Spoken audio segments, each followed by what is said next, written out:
Hello guys. Unacademy में अगर आप कुछ भी चीज परचेज करें तो झा सर कैपिटल में लिखना है, JHA झा, और SIR सर, राइट। ये पूरा कैपिटल में होगा। ये अगर आप लिखोगे तो आपको ह्यूज डिस्काउंट जो है वो मिलेगा, ह्यूज डिस्काउंट, राइट, अनअकैडमी के कोर्सेज में। और अभी अनअकैडमी की फीस जो है वो बढ़ रही है। 16 दिसंबर से पहले पहले चीज़ों को ज्वाइन कर लो अगर आपको ज्वाइन करना है कुछ भी तो, राइट। अनअकैडमी के प्लस कोर्सेज में हाइक हो गया है और इंक्रीज हो रही है, तो ज्वाइन करो तुरंत। और ऑप्शनल 6 ऑप्शनल के कोर्सेज 8 दिसंबर को लॉन्च हो गए हैं और 4 ऑप्शनल के कोर्सेज 15 दिसंबर को लॉन्च हो गए। देखिए बहुत सारे ऑप्शनल्स हैं और इसमें एक फायदा ये है कि एक बार जैसे ही अगर आपने ऑप्शनल की फीस पे करी वन टाइम, तो आप कोई भी ऑप्शनल जो है वो देख सकते हो, कोई भी ऑप्शनल, राइट, सभी। यानी कि ऐसा नहीं कि एक बार फीस पे कर रहे हो तो सिर्फ एक ही ऑप्शन आपको देखने को मिलेगा, कोई भी देख सकते हो, राइट। तो ये इसके फायदे हैं, राइट। और आप ज्वाइन कर सकते हो बैचेस को। इनके बैचेस भी जो है वो शुरू हो रहे हैं 2022 और 2023 के। और साथ ही साथ आप जानते ही हैं कि अनअकैडमी जो है वो काफ़ी सारी सर्विसेज फैसिलिटीज़ प्रोवाइड कराता है। यहाँ पर फ्री में टेस्ट सीरीज जो है वो आपको प्रोवाइड की जा रही है, राइट। अनअकैडमी का कॉम्बैट जरूर जो है वो ज्वाइन करिएगा। हर संडे को होता है ये 11 बजे, राइट। इंग्लिश हिंदी दोनों में होता है। 1 घंटे की पूरी एक्सरसाइज होती है, 56 क्वेश्चन की। 7 राउंड इसमें होते हैं। अगर इसको आपने जीत लिया तो आपको स्कॉलरशिप प्रोवाइड कराता है अनअकैडमी। और साथ ही साथ डेली करंट अफेयर्स के क्विज होते हैं, राइट, मंडे टू फ्राइडे। और जनरल स्टडीज के क्विज भी होते हैं, राइट, रेगुलर बेसिस पर। तो इसको आप ज्वाइन जो है वो कर सकते हैं। साथ ही साथ 12 दिसंबर, ये अलार्म लगा लो अपने अपने फोन में, 12 दिसंबर को 11 बजे, राइट, क्विज कंडक्ट होगा अनअकैडमी का, जिसको अगर आपने जीत लिया तो 100% स्कॉलरशिप तक आपको मिल सकती है। 4 करोड़ रुपए से ज्यादा की स्कॉलरशिप ये प्रोवाइड करा रहे हैं। इंग्लिश हिंदी दोनों में टेस्ट होगा, राइट। और कोड आपको ध्यान में रखना है, क्या है code? Jha sir, capital letter में झा सर। जब भी ज्वाइन करो इसको भी, यानी कि इस क्विज को भी ज्वाइन करो या अनअकैडमी जब भी आपसे कोड मांगे, तो एक ही चीज आपको ध्यान में रखनी है, झा सर। हमेशा यही कोड डालना है, रेफरल कोड झा सर। और बाकी लोन वोन अगर चाहिए तो अनअकैडमी 0% इंटरेस्ट रेट पर लोन भी ऑफर करती है, राइट, यूपीएससी की प्रिपरेशन के लिए। तो आप जो है वो ले सकते हैं। और बाकी ईएमआई पर भी आपको कोर्सेज जो है वो मिल जाते हैं, ठीक है। तो चलिए, जब भी ज्वाइन करो झा सर को आप जो है वो डालिएगा, यानी कि कोड में। गाइज हम लोग डिस्कस करेंगे हॉर्नबिल फेस्टिवल के बारे में। काफी ज्यादा इंपॉर्टेंट टॉपिक है। डायरेक्टली आपसे क्वेश्चन पूछा जा सकता है कि हॉर्नबिल फेस्टिवल कहां पर मनाया जाता है। तो आपको ध्यान में रखना है कि नागालैंड के निवासी इसे मनाते हैं और नागालैंड की समृद्ध सांस्कृतिक जीवन शैली और व्यंजन रुचियों को यह फेस्टिवल दर्शाता है। ये रिफ्लेक्ट करता है नागालैंड के रिच कल्चर, लाइफस्टाइल और क्यूलिनरी इंटरेस्ट्स को। और नागालैंड की इस स्थानीय योद्धा जनजाति जो है, वॉरियर ट्राइब जो है, इसका सबसे बड़ा महोत्सव है ये। और आमतौर पर हर साल 1 से 10 दिसंबर के बीच 10 दिनों तक मनाया जाता है ये फेस्टिवल। और इस फेस्टिवल को त्योहारों का त्योहार, फेस्टिवल ऑफ फेस्टिवल्स कहा जाता है, याद रखिएगा। और इस त्योहार में सतर्कता और भव्यता के गुणों के लिए नागाओं में सबसे प्रशंसित और श्रद्धेय पक्षी हॉर्नबिल को श्रद्धांजलि दी जाती है। तो एक पक्षी है, एक बर्ड है हॉर्नबिल, तो उसको ट्राइब्यूट जो है, श्रद्धांजलि जो है वो दी जाती है इस फेस्टिवल में। और जो नागालैंड राज्य की पर्यटन और कला और संस्कृति विभाग जो हमें देखने को मिलती है, स्टेट टूरिज्म और आर्ट एंड कल्चर डिपार्टमेंट जो है नागालैंड की, इनके द्वारा यह फेस्टिवल आयोजित किया जाता है। और इस फेस्टिवल के ऑर्गेनाइजेशन के लिए केंद्र सरकार, यूनियन गवर्नमेंट भी जो है वो सपोर्ट करती है। और हॉर्नबिल महोत्सव की शुरुआत 1 दिसंबर 1963 को हुई थी। 1 दिसंबर 1963 को हॉर्नबिल फेस्टिवल की शुरुआत हुई थी और उस समय इसका उद्घाटन किया गया था पूर्व राष्ट्रपति डॉक्टर एस राधा कृष्णन जी के द्वारा। और अभी यह टॉपिक न्यूज में हमें इसलिए देखने को मिल रहा है क्योंकि राज्य सरकार ने सुरक्षा बलों द्वारा 14 नागरिकों की हत्या के विरोध में चल रहे हॉर्नबिल महोत्सव को रद्द करने का फैसला लिया था। तो दैट्स वाई ये टॉपिक हमें न्यूज में देखने को मिला था। अभी कुछ समय पहले हमने देखा कि नागालैंड के अंदर आप जानते हैं कि AFSPA, armed forces special power act जो है वो के तहत आर्म्ड फोर्सेस को तैनात किया गया है। पूरे के पूरे नागालैंड को एज अ डिस्टर्ब्ड एरिया के तौर पर जो है वो घोषित कर दिया गया है, राइट। तो अभी रिसेंटली हमारी जो आर्म्ड फोर्सेस, हमारी जो आर्मी है, उनको लगा कि यहां पर टेररिस्ट का मूवमेंट जो है वो हो रहा है और इसी दौरान जो है 14 नागरिकों की हत्या हो गई, राइट, हमारी आर्मी के द्वारा।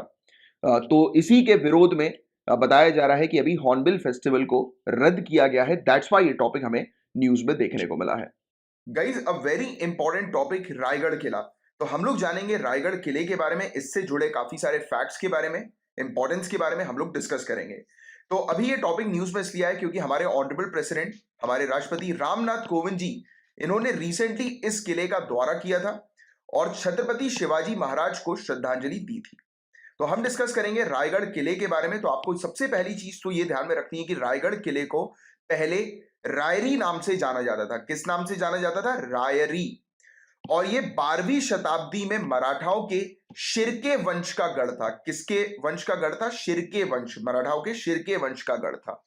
और इस किले पर बहमानी शासकों से लेकर निजाम शाही तक कई शासक का अधिकार रहा है और बाद में ये आदिल शाही के अधिकार में आ गया है। और वर्ष 1656 में छत्रपति शिवाजी ने जावली के राजा चंद्राव मोरे को पराजित कर इस किले को अपने अधिकार में ले लिया था। तो पॉइंट टू बी नोटेड, ये किला जो है वो मराठा वंश के अंडर जो है वो किस शासक के तहत लिया गया? तो छत्रपति शिवाजी, आपको ध्यान में रखना है। 1656 में छत्रपति शिवाजी ने जावली के राजा चंद्राव मोरे को हराकर, उसको पराजित करके इस किले को अपने कंट्रोल में जो है वो ले लिया था।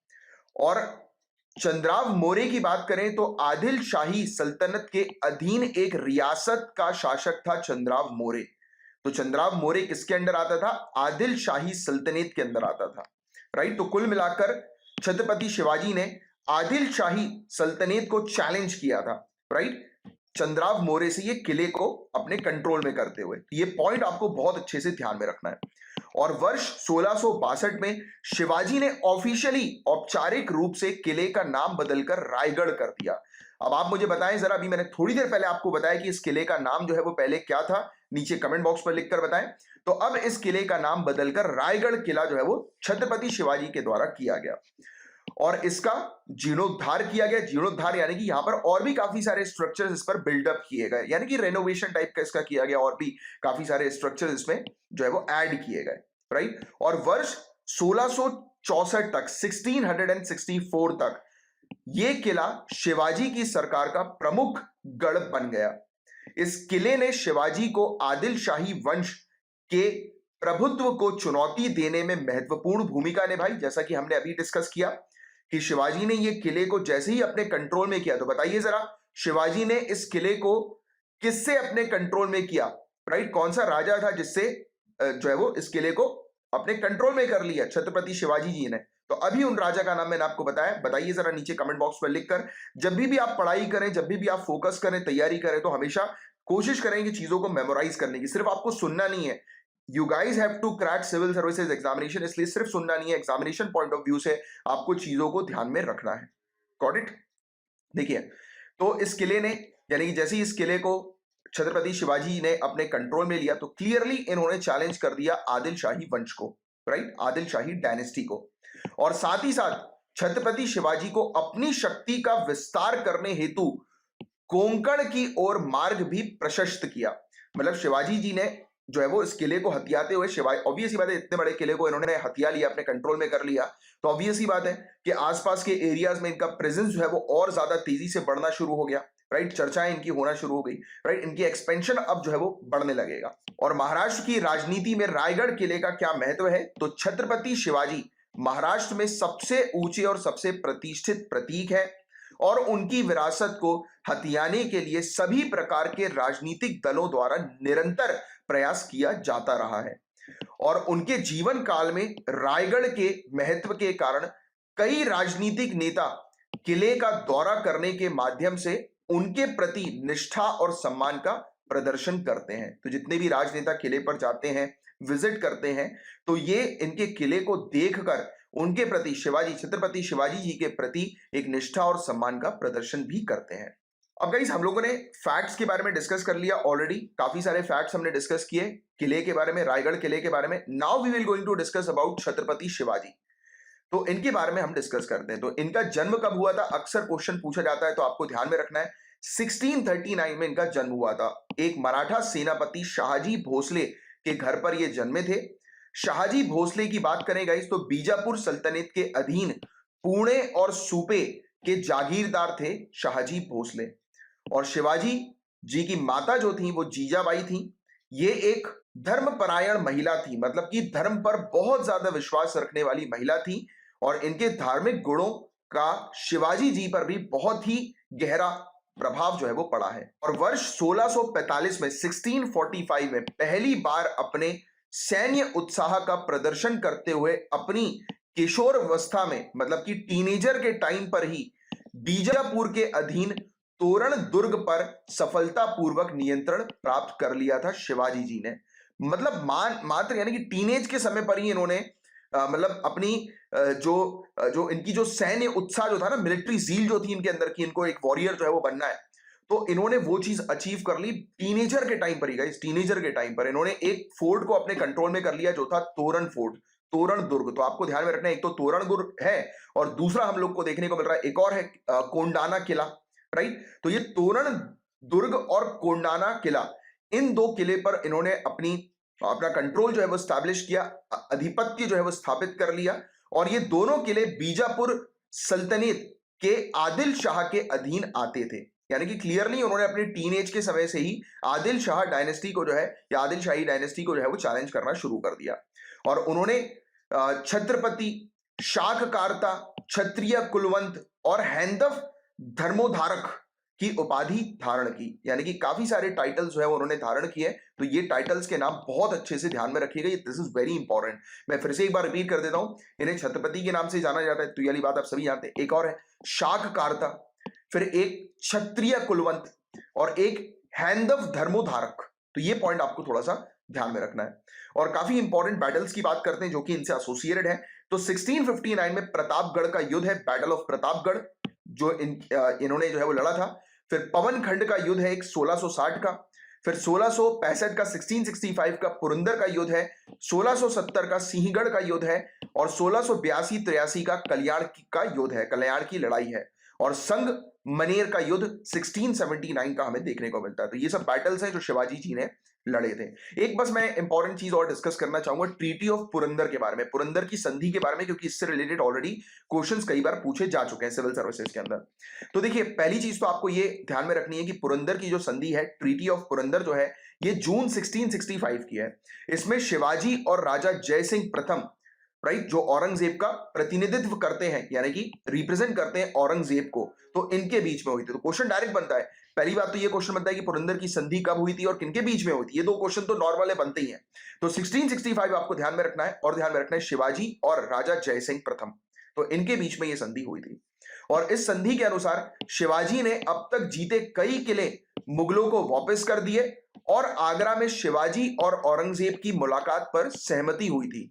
शिवाजी अपने पुत्र संभाजी को औरंगजेब के दरबार में भेजने के लिए तैयार हो गए थे। तो ये कुछ चीजें थी जो इस ट्रीटी की हम लोग को देखने को मिली थी। तो ये था इस पूरा टॉपिक। मैं उम्मीद करता हूं कि आपको इस टॉपिक से रिलेटेड काफी कुछ जानकारी जो है वो प्राप्त हुई होगी। हमने रायगढ़ किले के बारे में काफी सारे फैक्ट्स डिस्कस किए, जो कि मेन टॉपिक था हमारा। इसके अलावा हम लोगों ने जो है वो शिवाजी जी के बारे में भी डिस्कस किया, राइट। थोड़ा सा एक ग्लिम्स, एक आइडिया जो है वो लिया हमने आदिल शाही डायनेस्टी के बारे में भी, राइट। तो रायगढ़ फोर्ट के बारे में तो काफी डिटेल में हमने डिस्कस किया हुआ है, राइट। और कुछ शिवाजी जी से एसोसिएटेड कुछ युद्ध है जिससे रिलेटेड क्वेश्चंस बनते हैं, वो भी हमने डिस्कस किया, और ट्रीटी ऑफ पुरंदर को भी डिस्कस किया, राइट।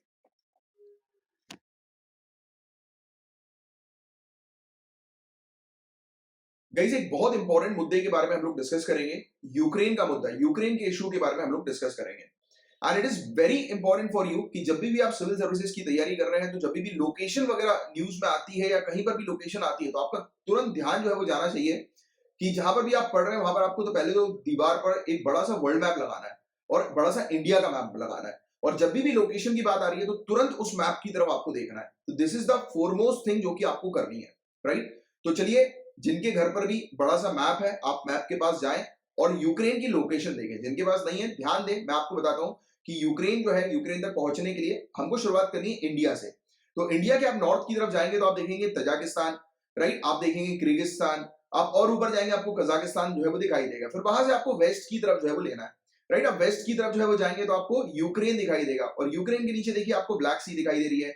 अब जब आप एक पर्टिकुलर लोकेशन को देख रहे हैं तो उसके आसपास के रीजन को भी देखें, जैसे बेलारूस आपको दिखाई दे रहा है ऊपर, पोलैंड आपको दिखाई दे रहा है, स्लोवाकिया आपको दिखाई दे रहा है, राइट, हंगेरी कंट्री आपको दिखाई दे रही है, रोमानिया दिखाई दे रही है, मोल्दोवा दिखाई दे रहा है, राइट, ब्लैक सी आपको दिखाई दे रही है नीचे, राइट। वहीं पर ही देखिए आप रशिया जो है वो हम लोग को देखने को मिल रहा है, यूक्रेन के साथ अपनी बाउंड्री शेयर कर रहा है, राइट। तो ये सब एक अच्छी जानकारी जो है वो आपको होनी चाहिए, जब भी पढ़ो तो मैप को जो है वो ध्यान में रखते हुए आपको प्रिपरेशन जो है वो करनी है, राइट। कोई मुझे बता सकता है कि यूक्रेन की कैपिटल क्या है? एक सिंपल सा क्वेश्चन, नीचे कमेंट बॉक्स पर इसका आंसर आप लिखकर बताएं। सो गाइस, ये टॉपिक न्यूज में क्यों आया है, सबसे पहले मैं आपको इस चीज के बारे में बताता हूं। तो अभी पिछले 2 हफ्तों से अमेरिका, नाटो और यूक्रेन के जो अधिकारी हैं ये डिस्कशन कर रहे हैं, इनके बीच में वार्ता चल रही है कि रशिया ने अभी अपनी सैन्य गतिविधियां जो है, मिलिट्री एक्टिविटीज जो है वो इंक्रीज कर दी है यूक्रेन के आजू बाजू, यूक्रेन के पास में, राइट। अपनी सैन्य गतिविधियां इंक्रीज कर दी है, तो इसको लेकर एक टेंशन फिर से जो है वो डेवलप हो रही है। बट आपको यह समझना बहुत जरूरी है एग्जामिनेशन पॉइंट ऑफ व्यू से कि रशिया और यूक्रेन के बीच में क्या इश्यूज थे, राइट। तो देखिए 2013 में ये इश्यूज बढ़ गए, इसके लिए मैं आपको थोड़ा सा बैकग्राउंड समझाऊंगा और बहुत आसान तरीके से हम लोग ये इंटरनेशनल मुद्दे को समझेंगे। देखिए, रशिया और यूक्रेन ये दोनों सोवियत यूनियन के मेंबर्स थे, राइट। रशिया और यूक्रेन ये दोनों सोवियत यूनियन, सोवियत संघ के मेंबर्स थे। फिर सोवियत संघ जो है वो अलग हुई। फिर हुआ ये कि यूक्रेन दोस्ती करने लगा वेस्टर्न कंट्रीज के साथ। अब आप एक चीज को समझिए, आपका बचपन का दोस्त प्राइमरी स्कूल में, सेकेंडरी में आपके साथ रहा हो, और अचानक से कॉलेज जाने के बाद आपसे उसका उठना बैठना बंद हो गया, आपसे उसकी मुलाकात जो है वो बंद हो गई, यानी कि उसने आपसे दूरी करना शुरू कर दिया, उसको नए दोस्त मिल गए, तो आपको बुरा नहीं लगेगा? पहले वो आपके साथ घूमने जाता था, आपके साथ जो है वो खाना पीना खाने जाता था, आज की डेट में आपको छोड़ दिया उसने, अब आपके पास कोई साथी नहीं है घूमने वाला, तो आपका क्या हो रहा है? आपका इंटरेस्ट खराब हो रहा है, आपको लग रहा है कि अरे यार मुझे कहीं निकलना है, पहले ये चलता था मेरे साथ, आज की डेट में कोई है नहीं, मैं तो अकेला सा पड़ गया। रशिया के साथ वही हुआ। कभी भी इंटरनेशनल रिलेशन समझना है तो सिंपल तरीके से चीजों को समझोगे तो बहुत मजा आएगा और बहुत आसानी से पूरी चीज क्लियर हो जाएगी, राइट। तो यूक्रेन ने दोस्ती करना शुरू कर दिया वेस्टर्न कंट्रीज के साथ, यूरोपियन यूनियन के साथ, अमेरिका के साथ। और आपको एक चीज तो जनरली पता ही है यार कि रशिया और अमेरिका की बनती नहीं है, दोनों जो है वो कट्टर दुश्मन है, राइट। दोनों की पॉलिसीज अलग रहती है, एक दूसरे के विरोधी ये हम लोग को मेन इश्यूज पर देखने को मिलते हैं, राइट। तो ये चीज तो जग जाहिर है, सभी को पता है इसके बारे में। अब रशिया के बगल में यूक्रेन है, राइट, और यूक्रेन यूनाइटेड स्टेट्स का दोस्त है, तो ऑब्वियस ही बात है, ये बात तो बिल्कुल भी रशिया को पसंद नहीं होगी, यार ये तो गड़बड़ी हो रही है। जैसे कि हमारे केस में अगर हम लोग बात करें तो हमारी जो नेबरिंग कंट्री की बात करें, अब देखिए हमारी जो नेबरिंग कंट्री चाइना, पाकिस्तान, ये दोनों से हम लोग की जो है वो बनती है नहीं, और चाइना और पाकिस्तान दोनों अभी आपस में दोस्ती कर रहे हैं, तो ये क्या है? ये हमारे इंटरेस्ट के लिए खराब है। बात समझ रहे हो?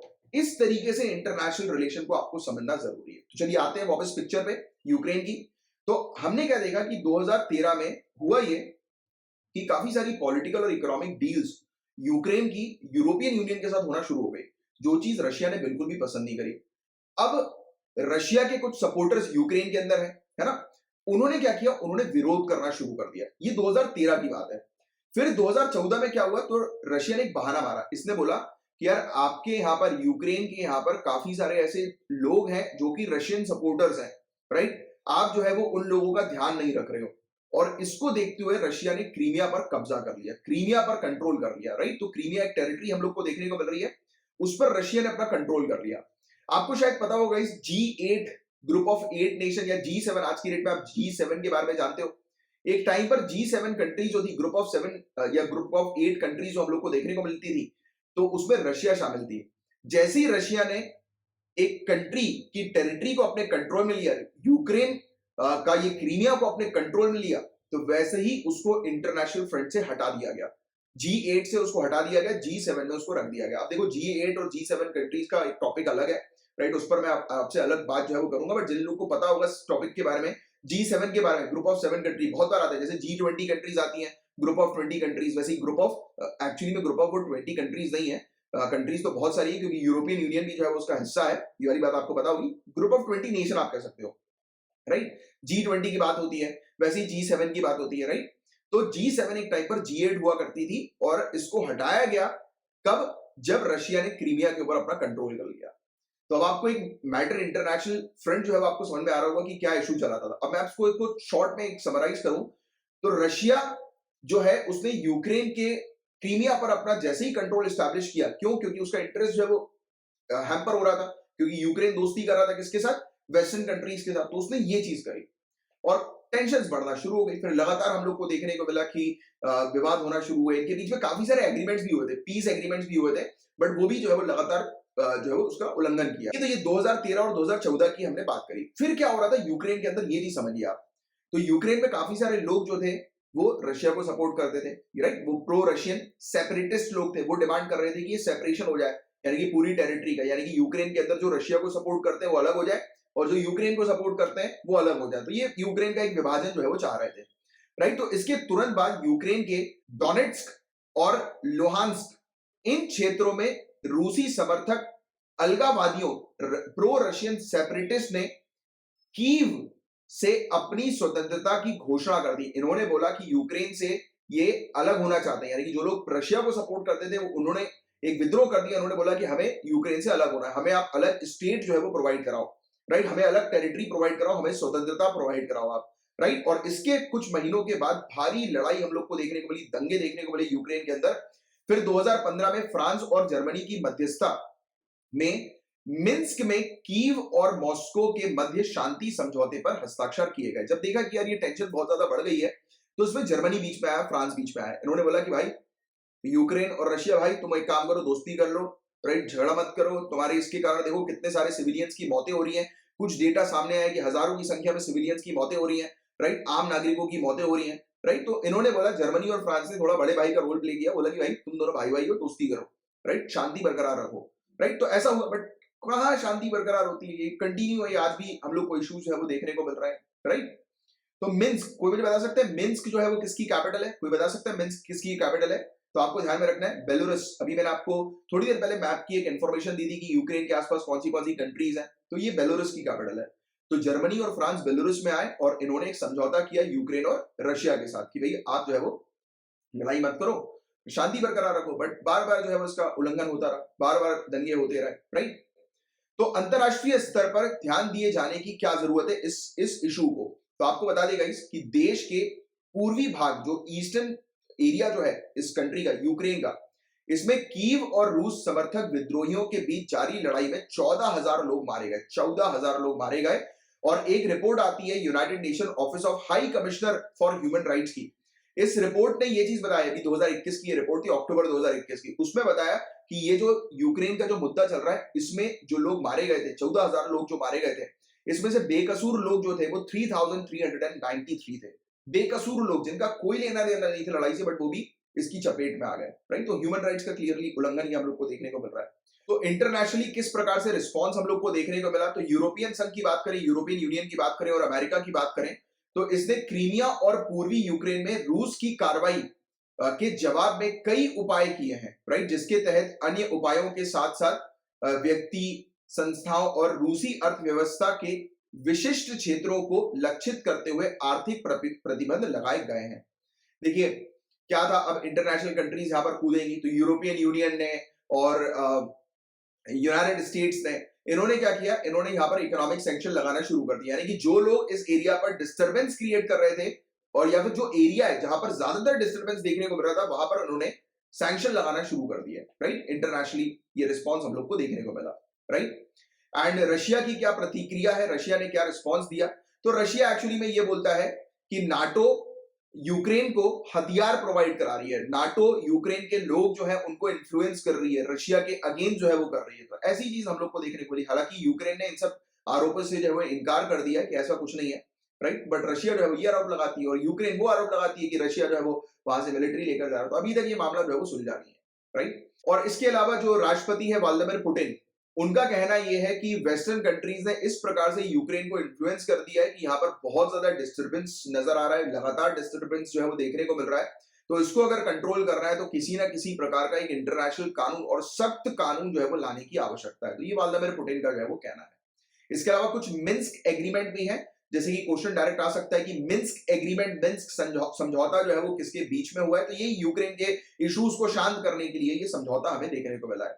तो पहला मिन्स्क समझौते की अगर बात करें तो यूक्रेन और रशिया जो समर्थित अलगावादी जो हम लोग को देखने को मिलते हैं, जो सेपरेटिस्ट जो हम लोग को देखने को मिलते हैं, इन्होंने सितंबर 2014 में बेलारूस की राजधानी मिन्स्क में 12 सूत्रीय संघर्ष विराम समझौते पर सहमति व्यक्त की थी। 12 पॉइंट्स सीज फायर डील जो है वो इन्होंने कंडक्ट करी थी और इसके प्रावधानों में कैदियों का आदान प्रदान, यानी कि जो भी कैदी थे, राइट, यानी कि जो प्रो रशियन जो कैदी थे, या फिर आप कह सकते हो कि रशिया ने कुछ यूक्रेन के जो लोग हैं उनको अपने जेल्स में बंद कर दिया था, और जो यूक्रेन ने कुछ लोगों को मतलब अपनी जेल में जो है बंद कर दिया था जो प्रो रशियन थे, राइट, तो उनको जो है वो छोड़ा जाए, यानी कैदियों को जो है वो रिलीज किया जाए, और मानवीय सहायता का वितरण और भारी हथियारों को तैनाती से हटाया जाना शामिल था, यानी कि जितने भी वेपन्स वगैरह है आपकी स्टेट में लोगों के पास उसको हटाओ, लोगों से वेपन जो है वो वापस लो, राइट, किसी प्रकार से हथियार जो है वो लोगों के पास नहीं होने चाहिए जिससे कि दंगे वगैरह यहाँ पर हो,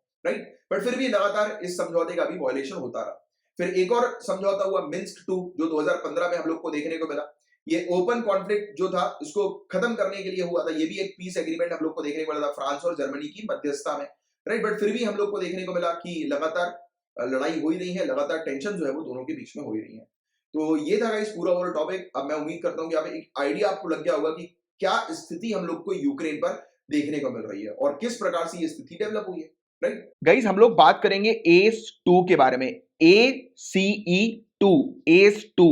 तो क्वेश्चन आपसे डायरेक्टली पूछा जाएगा कि जो कोरोना वायरस है वो बॉडी के अंदर, ह्यूमन बॉडी के अंदर किस एंजाइम के माध्यम से एंटर करता है। तो वो ACE2 एंजाइम के माध्यम से एंटर करता है, क्योंकि इसी ACE2 एंजाइम में ये चिपक जाता है और बॉडी के अंदर चला जाता है।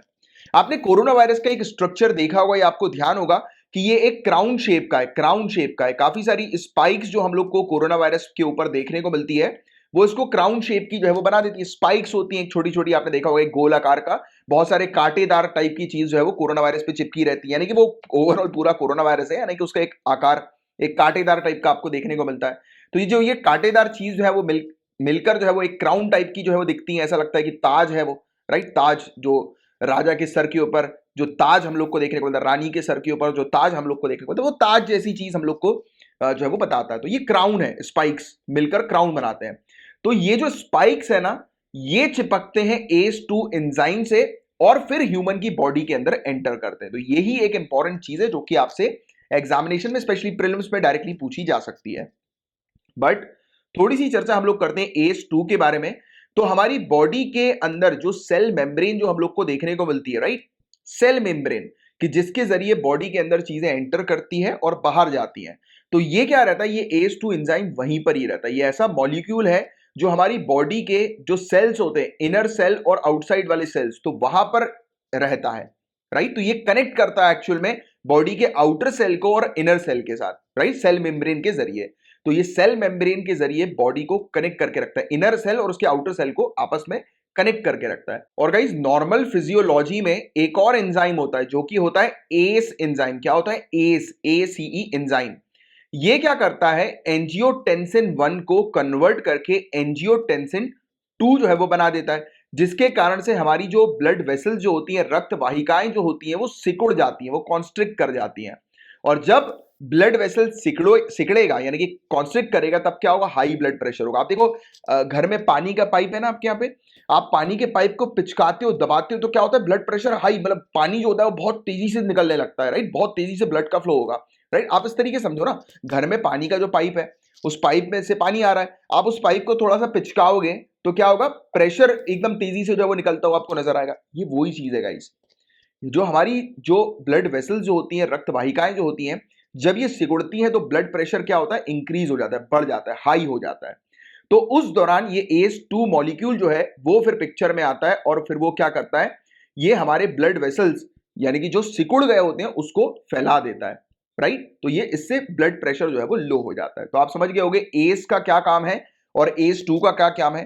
तो ACE जो है वो हमारी बॉडी के अंदर ब्लड प्रेशर हाई करने का जो है वो काम करता है, और ACE2 जो है वो इसको रिलैक्स करने का काम करता है, राइट। तो ये चीज है, बट इसका मेन काम, ये मेन लोकेशन इसकी कहां पर है, ये बॉडी के जो सेल मेम्ब्रेन जो होती है, इनसाइड और आउटसाइड वाली, उसको आपस में कनेक्ट करके रखता है। ये बॉडी की जो सेल मेम्ब्रेन है उसके बीच में रहता है, यानी कि उसको आपस में चिपका के रखता है, और इसी ACE2 एंजाइम के जरिए कोरोना वायरस इससे चिपक कर बॉडी के अंदर एंटर करता है। तो ये चीजें थी, मैं उम्मीद करता हूं कि आपको बहुत अच्छे से ये टॉपिक समझ में आ गया होगा। एक इन्फॉर्मेशन मैं आपको देना चाहता हूं हमारे बैचेस से रिलेटेड। अगर आप सिविल सर्विसेज की सीरियसली तैयारी कर रहे हैं तो आप हमारे बैचेस को ज्वाइन कर सकते हैं। एक हमारा करंट अफेयर्स का बैच है जिसमें आपको पीडीएफ मिलती है और आपके लाइव डाउट्स जो है वो रिजॉल्व किए जाते हैं। करंट अफेयर्स के टॉपिक से रिलेटेड डेली आपके डाउट्स जो है वो रिजॉल्व किए जाते हैं लाइव सेशन के दौरान। सेकेंडली, यहाँ पर आपको एमसीक्यूज भी प्रोवाइड किए जाते हैं और हर महीने 200 प्लस एमसीक्यूज आपको दिए जाते हैं, यानी कि मिनिमम 200 एमसीक्यूज करंट अफेयर से रिलेटेड उसी महीने के आपको प्रोवाइड किए जाते हैं। साथ ही साथ जनरल स्टडीज का हमारा प्रॉपर बैच है जीरो से तैयारी का, जिसमें जीएस 1 2 3 4 पूरी तैयारी जो है वो आपकी करवाई जाती है प्रॉपर तरीके से, प्रीलिम्स की भी और मेंस की भी। और मेंस आंसर राइटिंग का बैच हमारा ऑलरेडी जो है वो लॉन्च हो चुका है।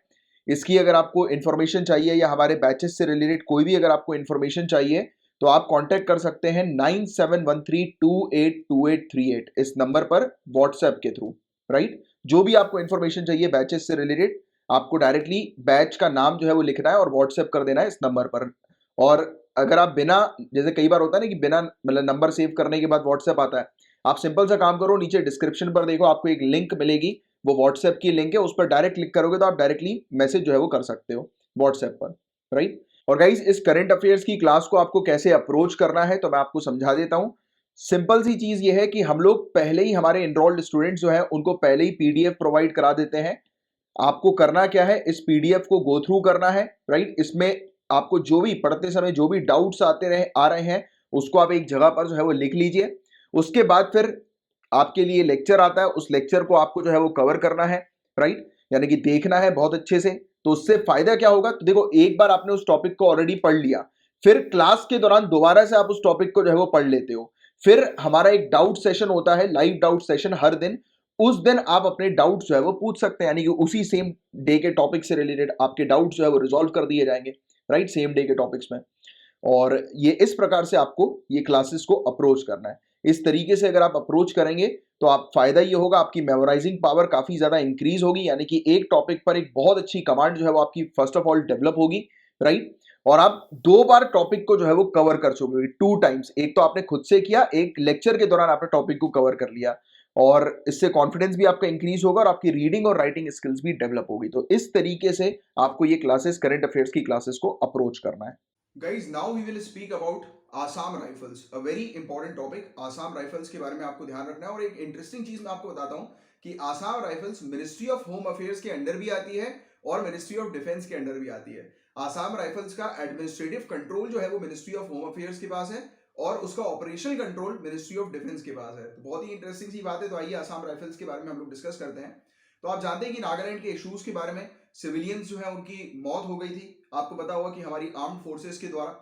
तो अभी रिसेंटली हाल ही में हुई हत्याओं की घटना के बाद आसाम राइफल्स ने एक बयान जारी कर लोगों की जान जाने पर खेद व्यक्त किया है और घटना स्थल से संबंधित क्षेत्र जो है, यानी कि जहां पर ये, जिस क्षेत्र में ये घटना हुई थी, वहां पर आसाम राइफल्स के जो क्षेत्र अधिकार जो है वो आता है, यानी कि जिस क्षेत्र पर ये घटना हुई थी वो क्षेत्र आसाम राइफल्स के कंट्रोल में आता है, राइट। और साथ ही साथ भारतीय सेना द्वारा घटना की जांच शुरू किए जाने के विषय में भी जानकारी अभी रिसेंटली दी गई है। तो इसको लेकर ये टॉपिक हम लोग को देखने को मिला है, तो ये चीज आप थोड़ी सी ध्यान में रखिएगा। तो हम लोग बात करेंगे आसाम राइफल्स के बारे में, काफी डिटेल में इस टॉपिक को जो है वो समझते हैं। तो क्वेश्चन अगर आता है कि आसाम राइफल्स किसके अंडर आती है, तो आपको ध्यान में रखना है, जैसे ऑप्शन ए लिखा रहेगा ministry of home affairs, right, गृह मंत्रालय। ऑप्शन बी लिखा रहेगा मिनिस्ट्री ऑफ डिफेंस, राइट, यानी कि रक्षा मंत्रालय। ऑप्शन सी लिखा रहेगा बोथ, तो आपको बोथ पर जो है वो मार्क करना है। ये चीज आप थोड़ी सी ध्यान में रखिएगा। तो इसका जो एडमिनिस्ट्रेटिव कंट्रोल जो है वो मिनिस्ट्री ऑफ होम अफेयर्स के पास है, आसाम राइफल्स का। और जो दूसरी फोर्सेस हम लोग को देखने को मिलती हैं वो है central reserve police force, border security force, Indo Tibetan border police, right, CISF, central industrial security force, right, और एसएसबी, सशस्त्र सीमा बल, राइट। तो ये चीज आपको थोड़ी सी ध्यान में रखनी है। और आसाम राइफल्स को जो नॉर्थ ईस्ट वाला जो क्षेत्र है ना हमारा, पूर्वोत्तर भारत वाला क्षेत्र, वहां पर भारतीय सेना के साथ कानून और व्यवस्था बनाए रखने का काम सौंपा गया है। तो ये वाला पॉइंट आप ध्यान में रखिएगा कि आसाम राइफल्स कहां पर स्टैब्लिश्ड है या फिर कहां पर ऑपरेट करती है। तो हमारे नॉर्थ ईस्टर्न क्षेत्र में सिक्योरिटी को मेंटेन करने का ये काम करती है, राइट। और साथ ही साथ ये इस क्षेत्र में भारत म्यांमार सीमा की सुरक्षा भी करती है। इंडिया म्यांमार या इंडो म्यांमार बॉर्डर जो है उस पर भी जो है वो सिक्योरिटी प्रोवाइड कराती है, उस क्षेत्र पर भी। तो ये पॉइंट भी आपको ध्यान में रखना है। और यूनिक चीज क्या है आसाम राइफल्स की, तो ये इकलौती ऐसी पैरामिलिट्री फोर्स है जिस पर ड्यूअल कंट्रोल स्ट्रक्चर है, जैसा मैंने आपको स्टार्टिंग में समझाया था। इसका administrative control ministry of home affairs के पास है और ऑपरेशनल कंट्रोल इंडियन आर्मी यानी कि मिनिस्ट्री ऑफ डिफेंस के पास है। और इसका मतलब यह है कि इसकी अगर सैलरीज की बात करें और इससे रिलेटेड यानी कि इसको कुछ इंफ्रास्ट्रक्चर की आवश्यकता है तो वो इसको कौन प्रोवाइड कराता है? Ministry of home affairs provide कराती है। बट अगर इसके अधिकारी की पोस्टिंग की बात आती है, जहां पर भी अधिकारियों के ट्रांसफर की बात आती है, डेप्यूटेशन की बात आती है, डिप्लॉयमेंट की बात आती है, तो वो सब डिसाइड करती है हमारी इंडियन आर्मी यानी कि मिनिस्ट्री ऑफ डिफेंस। और जितने भी इसके सीनियर रैंक्स जो हम लोग को देखने को मिलती है, यानी कि डीजी से लेकर आईजी की जो रैंक हम लोग को देखने को मिलती है, तो इसके जो ऑफिसर्स होते हैं वो कहां से आते हैं?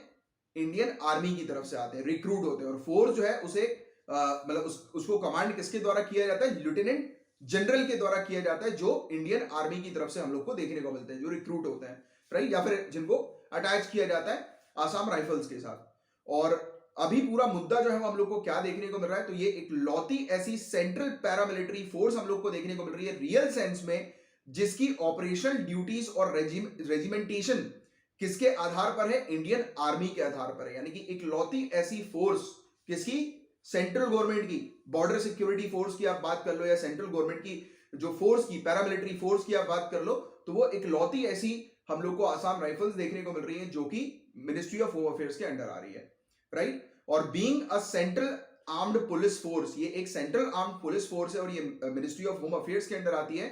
इसके जो रिक्रूटमेंट्स हैं, इसके जो पर्क्स हैं, यानी इनकी जो सैलरीज है या फिर इनके जो प्रमोशन जो है, वो किसकी पॉलिसी के ऊपर आधारित होंगे? तो ऑब्वियस ही बात है, ये सेंट्रल गवर्नमेंट की पॉलिसी यानी कि मिनिस्ट्री ऑफ होम अफेयर्स की पॉलिसी के ऊपर आधारित होंगे, राइट। तो ये चीज आपको ध्यान में रखनी है। तो ये पॉइंट है बहुत इंपॉर्टेंट इससे रिलेटेड। तो अभी क्या हो रहा है कि अभी आसाम राइफल्स भी और इवन इंडियन आर्मी की बात कर लो आप या मिनिस्ट्री ऑफ डिफेंस की बात कर लो, तो ये दोनों ही डिमांड कर रहे हैं कि इनको प्रॉपरली मिनिस्ट्री ऑफ डिफेंस के अंडर रखा जाए। इनके पास दो मिनिस्ट्री का कंट्रोल नहीं होना चाहिए, क्योंकि दो मिनिस्ट्री का कंट्रोल हो रहा है मतलब कि सीधी बात है कि कंफ्यूजन क्रिएट हो रहा है। और ऐसा कई बार काफी सारी रिपोर्ट्स या काफी सारी कमिटीज की ये रिकमेंडेशन भी हम लोग को लगातार देखने को मिला है, राइट। Getting my point. तो ये दो मिनिस्ट्री के अंदर आने से तो ऑब्वियस ही बात है कि कोई मिनिस्ट्री कोई डायरेक्शन दे रही है, कोई डायरेक्शन नहीं दे रही है, तो फिर कोऑर्डिनेशन नहीं बन पा रहा है, तो इसके कारण से इश्यूज जो है वो क्रिएट हो रहा है। तो why there is a demand for Assam Rifles to be placed under Ministry of Defence? तो क्यों ये डिमांड हम लोग को देखने को मिल रही है कि आसाम राइफल्स को मिनिस्ट्री ऑफ डिफेंस के अंडर जो है वो रखा जाए? तो इस बल के भीतर एक बड़ा वर्ग रक्षा मंत्रालय के प्रशासनिक नियंत्रण में आना चाहता है। यानी कि ये खुद ही, यानी कि आसाम राइफल्स की जो बहुत बड़ा एक, यानी कि अगर हम पूरे प्रॉपर आसाम राइफल्स के पर्सनल्स की बात करें, यानी कि उनकी फोर्स की, यानी कि उनके सिक्योरिटी पर्सनल्स की बात करें कि जो उसके अंदर रिक्रूटेड है, तो वो खुद चाहते हैं कि उनके ऊपर कंट्रोल होना चाहिए मिनिस्ट्री ऑफ डिफेंस का, जिससे कि वो बेटर तरीके से ऑपरेशन जो है वो इंडियन आर्मी के साथ मिलकर कोऑर्डिनेशन के साथ जो है वो कंडक्ट कर सकें। Getting my point? तो ये चीज है, राइट। और फिर इसके अलावा और भी दूसरी चीजें होती हैं, यानी कि जो ऑफिसर्स हैं उनको बेहतर पर्क्स, बेहतर सैलरीज जो है वो मिल सकेगी अगर वो इंडियन आर्मी के साथ जो है वो ज्वाइन हो जाते हैं तो। और इसके अलावा इनका रिटायरमेंट एज भी इनकी जल्दी हो जाएगी, जैसे कि 35 साल की उम्र में ये रिटायर हो जाएंगे, जैसे कि इंडियन आर्मी के जो पर्सनल्स हम लोग को देखने को मिलते हैं, ऑफिसर्स जो हम लोग को देखने को मिलते हैं जो रिटायर हो जाते हैं, राइट। और हालांकि सीएपीएफ की जो रिटायरमेंट एज जो है वो 60 साल की हम लोग को देखने को मिलती है, तो इनका अर्ली रिटायरमेंट भी होगा और सैलरी वगैरह में भी इनको बेनिफिट मिलेगा अगर ये मिनिस्ट्री ऑफ डिफेंस के अंडर आ जाती है तो। इसके अलावा सीएपीएफ अधिकारियों को हाल ही में गैर कार्यात्मक वित्तीय उन्नयन यानी कि नॉन फंक्शनल फाइनेंशियल अपग्रेडेशन प्रदान किया गया है, ताकि इनका जो प्रमोशन जो होता है उसके अवसर की कमी के कारण उनके करियर में आने वाले ठहराव को मतलब जो कम हो जाते हैं, इनके जो करियर में प्रमोशन नहीं हो पाते हैं, और फिर जब करियर में प्रमोशन नहीं होंगे तो प्रॉब्लम क्या आएगी इनको कि इनको हाई रिटायरमेंट एज पर अच्छी पेंशन नहीं मिल पाएगी, क्योंकि आप जिस पोस्ट से रिटायर होते हो उस पोस्ट के अकॉर्डिंग आपको जो है वो पेंशन मिलती है, राइट। तो ये चीज हम लोग को देखने को मिलती है। तो उनके करियर में आने वाले ठहराव को कम से कम वित्तीय रूप से हल किया जा सके, राइट। तो इसलिए ये चीज जो हम लोग को देखने को मिल रही है, इनको नॉन फंक्शनल फाइनेंशियल अपग्रेडेशन में जो है वो रख दिया गया है, राइट, जिससे कि इनको एक प्रॉपर पेंशन जो है वो मिल सके। इसके अलावा सेना के जवानों को एक रैंक एक पेंशन भी मिलती है, जो कि सीएपीएफ के लिए उपलब्ध नहीं है। तो अभी ये वाली प्रॉब्लम भी है, क्योंकि सीएपीएफ वालों को पेंशन भी पर्याप्त जो है वो नहीं मिल पाती, क्योंकि इनका प्रमोशन बहुत लेट से जो है वो होता है और लिमिटेड ही हम लोग को देखने को मिलता है प्रमोशन। बट इंडियन आर्मी में जो जाएंगे तो उनको 1 रैंक 1 पेंशन का बेनिफिट जो है वो मिल सकेगा, राइट। तो ये चीज हम लोग को देखने को मिल रही है। तो दोनों ही मिनिस्ट्री ऑफ होम अफेयर्स और मिनिस्ट्री ऑफ डिफेंस ये पूरी तरह से क्यों कंट्रोल रखना चाहती हैं आसाम राइफल्स के ऊपर? तो मिनिस्ट्री ऑफ होम अफेयर्स का कहना यह है कि इनकी मिनिस्ट्री ऑफ होम अफेयर्स की जितनी भी बॉर्डर गार्डिंग फोर्सेस जो हैं वो पूरी तरह से किस मिनिस्ट्री ऑफ होम अफेयर्स के अंडर आती है। मिनिस्ट्री ऑफ होम अफेयर्स का पर्पस क्या है, मेन पर्पस गृह मंत्रालय का, कि इंडिया के अंदर सिक्योरिटी को बरकरार रखना। इंटरनल सिक्योरिटी की भी अगर हम बात करें तो उसके लिए होम अफेयर्स जो है वो इन्वॉल्व रहती है, राइट, इंटरनल सिक्योरिटी के लिए, और कोऑर्डिनेट करती है डिफेंस मिनिस्ट्री के साथ, राइट, कि जिससे कि सिक्योरिटी बरकरार रहे। तो कह रहे हैं कि आसाम राइफल्स अगर मिनिस्ट्री ऑफ होम अफेयर्स के अंडर ही रहती है तो बहुत बेनिफिट मिलेगा, यानी कि इंटीग्रेटेड अप्रोच के साथ, एक कॉम्प्रिहेंसिव और इंटीग्रेटेड अप्रोच के साथ जो है वो इंडियन आर्मी के साथ कोऑर्डिनेशन एक डेवलप कर पाएगी, राइट। तो ये चीज यहां पर बताई जा रही है। और इसके अलावा मिनिस्ट्री ऑफ होम अफेयर्स के सोर्सेज का भी ये कहना है कि आसाम राइफल्स को जो पैटर्न सेट किया गया था 1960 में, सेम उसी पैटर्न के आधार पर आसाम राइफल्स कंटिन्यू फंक्शन करती रहे जैसे कि अभी कर रही है। और ये कह रहे हैं कि मिनिस्ट्री ये चाहती है कि इंडो म्यांमार बॉर्डर जो है उसकी सिक्योरिटी उसी लाइन पर आधारित होनी चाहिए जिस लाइन पर हमारी सेंट्रल आर्म्ड पुलिस फोर्स देखने को मिलती है, राइट। तो ये चीज हम लोग को देखने को मिल रही है। और आर्मी का आर्ग्यूमेंट ये है कि देखो होता ये है कि Assam rifles ministry of home affairs के डायरेक्शंस को भी फॉलो करती है, मिनिस्ट्री ऑफ डिफेंस के डायरेक्शंस को भी फॉलो करती है, इसलिए कोऑर्डिनेशन में कमी आती है। और मिनिस्ट्री ऑफ डिफेंस का ये कहना है कि इंडियन आर्मी के साथ जब ये मिलकर काम करती है, राइट, और एक ही डायरेक्शन को जब ये फॉलो करती है तो बेटर ऑपरेशन ये कंडक्ट कर पाती है, अच्छे रिजल्ट्स हम लोग को ऑपरेशंस के दौरान आसाम राइफल्स की तरफ से मिल पाते हैं, राइट। तो ये मिनिस्ट्री ऑफ डिफेंस का जो है वो आर्ग्यूमेंट है, इनका जो है वो कहना है। और इवन इन्होंने ये भी आर्ग्यू किया है कि आसाम राइफल्स जो है ये एक मिलिट्री फोर्स है, इसे पुलिस फोर्स के तौर पर नहीं रखना चाहिए आपको, राइट। तो ये चीज यहां पर कही गई है। और पुलिस फोर्स के अंदर नहीं रखोगे आप, मतलब कि मिनिस्ट्री ऑफ होम अफेयर्स से दूर आप इसको कर दोगे तो मिनिस्ट्री ऑफ डिफेंस इसको बेटर तरीके से जो है वो इसको ऑपरेशंस दे पाएंगे, बेटर तरीके से मिशन जो है वो कंडक्ट हो सकेंगे और बेटर तरीके से इंडियन आर्मी के साथ कोऑर्डिनेशन के साथ ये ऑपरेट कर पाएंगे। तो ये चीज थी गाइस, ये था पूरा ओवरऑल टॉपिक आसाम राइफल से रिलेटेड। मैं उम्मीद करता हूं कि बहुत अच्छे से आसाम राइफल्स का टॉपिक आपको समझ में आ गया होगा। Guys we will discuss a very important topic, Kasturi Rangan committee की रिपोर्ट के बारे में हम डिस्कस करेंगे। देखिए, आपसे एक क्वेश्चन पूछा जा सकता है कि वेस्टर्न घाट्स जो है उस पर किन कमिटीज ने अपनी रिपोर्ट बनाई है। Very important topic, GS paper 3 environment से रिलेटेड क्वेश्चंस बनते हैं। तो आपको ध्यान में रखना है, वेस्टर्न घाट को प्रोटेक्शन देने के लिए एक गाडगिल कमेटी है जिसने रिकमेंडेशन दिया है और दूसरी कस्तूरी रंजन कमेटी है जिसने रिकमेंडेशन दिया है। तो काफी डिटेल में हम लोग इस पूरे मुद्दे को डिस्कस करेंगे। बट बिफोर स्टार्टिंग की ये टॉपिक न्यूज में क्यों आया था इसको हम लोग समझें। तो अभी रिसेंटली कर्नाटका के जो मुख्यमंत्री हैं, क्या नाम है इनका, बसवराज बोमई, तो इन्होंने केंद्र सरकार को राज्य द्वारा पश्चिमी घाट पर कस्तूरी रंजन समिति की रिपोर्ट का विरोध किए जाने के बारे में सूचित किया। इन्होंने बोला कि ये कस्तूरी रंजन कमेटी के बताए गए रिकमेंडेशन को फॉलो नहीं करेंगे, राइट। और कर्नाटका के मुख्यमंत्री का कहना यह है कि जो वेस्टर्न घाट्स है जिसको पारिस्थितिक रूप से संवेदनशील क्षेत्र घोषित किए जाने से इस क्षेत्र में रहने वाले जो लोग हैं उनके आजीविका पर प्रभाव पड़ेगा, यानी कि इस क्षेत्र को जो आप प्रोटेक्टेड जोन में ऐड कर रहे हो, शामिल कर रहे हो, उसके कारण यहां पर रहने वाले जो लोग हैं उनका लाइवलीहुड जो है वो हैम्पर होगा। यानी कि उनको, जैसे कि कुछ रिजॉर्ट्स के मालिक हैं तो उनको वहां से शिफ्ट होना पड़ेगा, उनको वहां से हटना पड़ेगा। काफी सारे लोग जिनके बिजनेसेस वहां पर एस्टैब्लिश हैं उनको वहां से हटना पड़ेगा, तो उनकी आजीविका पर प्रभाव पड़ेगा। तो ये चीज यहां पर बताई गई है, राइट। और कुछ एक्सपर्ट्स का कहना यह है कि जो ये कर्नाटका डिसीजन ले रहा है कि कस्तूरी रंजन कमेटी के रिकमेंडेशन को नहीं फॉलो करने का, तो ये बिल्कुल भी ठीक नहीं है, ये डिजास्टरस है, ये विनाशकारी है। तो काफी सारे एक्सपर्ट्स का ये कहना है। तो ये चीज थी पूरी जो न्यूज में हमें देखने को मिली। बट अब हम लोग बात करेंगे, डिस्कस करेंगे कि गाडगिल कमेटी ने क्या रिकमेंडेशन दिए वेस्टर्न घाट्स के प्रोटेक्शन को लेकर और कस्तूरी रंजन कमेटी के क्या रिकमेंडेशन है। Now we will going to discuss this topic in detail. तो गाडगिल कमेटी जो है इसने डिफाइन करी, गाडगिल कमेटी ने डिफाइन करी कि वेस्टर्न घाट्स की बाउंड्री जो है वो क्या होनी चाहिए, किस पर्पस के लिए, इकोलॉजिकल मैनेजमेंट के पर्पस के लिए, पारिस्थितिक प्रबंधन उद्देश्यों के लिए इसने बाउंड्री डिजाइन करी, राइट।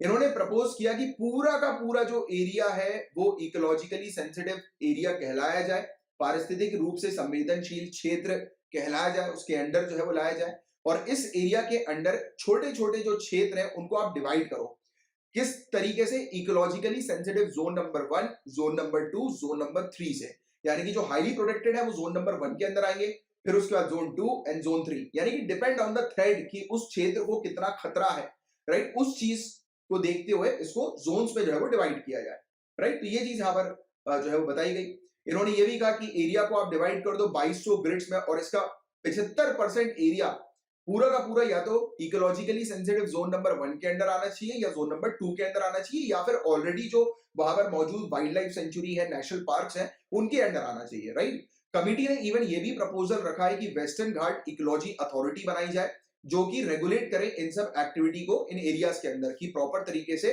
मतलब जो रिकमेंडेशन दिए गए हैं प्रोटेक्शन के बारे में जो बात की गई है, वो प्रॉपर तरीके से प्रोटेक्शन उनको दिया जा रहा है कि नहीं दिया जा रहा है। Got it. तो ये गाडगिल कमेटी की रिपोर्ट्स के आधार पर कुछ रिकमेंडेशन थे जिनको हमने समझा डिटेल में। अब हम लोग समझेंगे कि कस्तूरी रंजन कमेटी जो है वो क्यों सेटअप की गई थी। तो हुआ ये था कि जो 6 जो स्टेट्स थी जो वेस्टर्न घाट्स में आती, क्या आप मुझे बता सकते हो नीचे कमेंट बॉक्स पर लिखकर कि उन 6 स्टेट्स का नाम क्या है जो वेस्टर्न घाट्स के साथ अपनी बाउंड्री शेयर करती है? बताइए जरा नीचे कमेंट बॉक्स पर लिखकर, देखते हैं किसको पता है। तो किसी भी 6 की 6 किसी भी स्टेट ने जो है वो उसके रिकमेंडेशन को एक्सेप्ट नहीं किया, गाडगिल कमेटी के रिकमेंडेशन को, इसलिए सेटअप करी गई Kasturi Rangan committee, right. Gadgil committee ने अपनी रिपोर्ट सौंप दी थी 2011 में। फिर अगस्त 2012 में एनवायरमेंट मिनिस्टर ने एक high level working group create किया वेस्टर्न घाट के ऊपर कस्तूरी रंजन जी के अंडर, और इनको कार्य सौंपा गया कि गाडगिल कमेटी की जो रिपोर्ट है उसकी ये जांच करें। तो देखते हैं कि इन्होंने, समझते हैं कि इन्होंने क्या जांच करी। तो कस्तूरी रंजन की जो रिपोर्ट है, इन्होंने मात्र 37% एरिया वेस्टर्न घाट का इसको इकोलॉजिकली सेंसिटिव एरिया जोन्स के अंडर शामिल किया। बट गाडगिल कमेटी की रिपोर्ट के अकॉर्डिंग वेस्टर्न घाट का 64% एरिया जो था उसको इकोलॉजिकली सेंसिटिव जोन के अंडर लाना था। तो इन्होंने क्या किया, इतने बड़े एरिया को थोड़ा सा कम कर दिया। 64% एरिया जो था गाडगिल कमेटी के अकॉर्डिंग की जिसको प्रोटेक्शन देनी थी, इसको उन्होंने कम करके, मतलब ऑलमोस्ट आप कह सकते हो कि आधे से थोड़ा सा ज्यादा 37% जो है वो कर दिया, राइट। तो ये चीज हम लोग को देखने को मिली। और रिकमेंडेशन जो है कस्तूरी रंजन कमेटी के, वो क्या हम लोग को देखने को मिले। तो पहली बात तो उन्होंने क्लियरली कही कि कोई भी माइनिंग नहीं होगी, खनन वगैरह आप नहीं करोगे इस क्षेत्र पर, क्वेरिंग नहीं होगी यानी कि उत्खनन वगैरह भी नहीं होंगे, और ना ही सैंड माइनिंग होगी यानी कि बालू खनन भी नहीं होंगे। पूरी तरह से इन 3 चीजों पर पहले तो बैन लगा दिया, और कहा कि इस जगह पर कोई भी न्यू थर्मल पावर प्रोजेक्ट, ताप विद्युत परियोजना जो है वो नहीं लाई जाएंगी यहाँ पर। बट आप यहाँ पर हाइड्रो पावर प्रोजेक्ट्स ला सकते हो, बट वो भी रिस्ट्रिक्शन के साथ, राइट। और कोई भी पल्यूटिंग इंडस्ट्री यहाँ पर नहीं ओपन होगी, पल्यूटिंग इंडस्ट्री को क्लियरली बैन कर दिया गया। इन्होंने इवन ये भी बोला कि अगर कोई कंस्ट्रक्शन प्रोजेक्ट है 20,000 स्क्वायर मीटर का, राइट, तो वहां पर आप उसको ला सकते हो। 20,000 स्क्वायर मीटर के प्रोजेक्ट को आप वहां पर शुरू कर सकते हो, कंस्ट्रक्शन प्रोजेक्ट जो होते हैं। बट आप वहां पर कोई भी टाउनशिप वगैरह जो है वो नहीं बनाओगे, टाउनशिप को इन्होंने बैन कर दिया।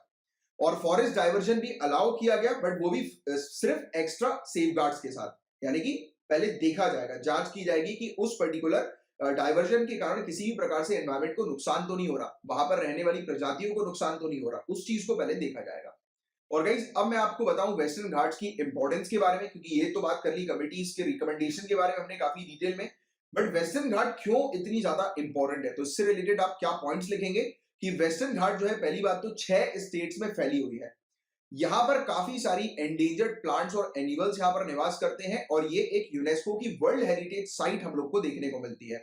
And one of the 8 hottest hot spot of biological diversity पूरे दुनिया भर की ये है, यानी कि 8 सबसे दुनिया भर में सबसे गर्म हॉटस्पॉट जो है, बायोलॉजिकल हॉटस्पॉट, जहां पर काफी सारे प्रजाति रहती है प्लांट्स और एनिमल्स की, उनमें से एक वेस्टर्न घाट हम लोग को देखने को मिलती है। साथ ही साथ यूनेस्को के अकॉर्डिंग वेस्टर्न घाट हिमालय से भी पुराना है, हिमालय से भी पहले बना हुआ है, और ये हमारे इंडियन मॉनसून को इन्फ्लुएंस करता है, राइट। तो ये कुछ चीजें हैं गाइस इस टॉपिक से रिलेटेड जो कि आपको बहुत अच्छे से पता होनी चाहिए। मैं उम्मीद करता हूं कि ये टॉपिक आपको अच्छे से समझ में आ गया होगा।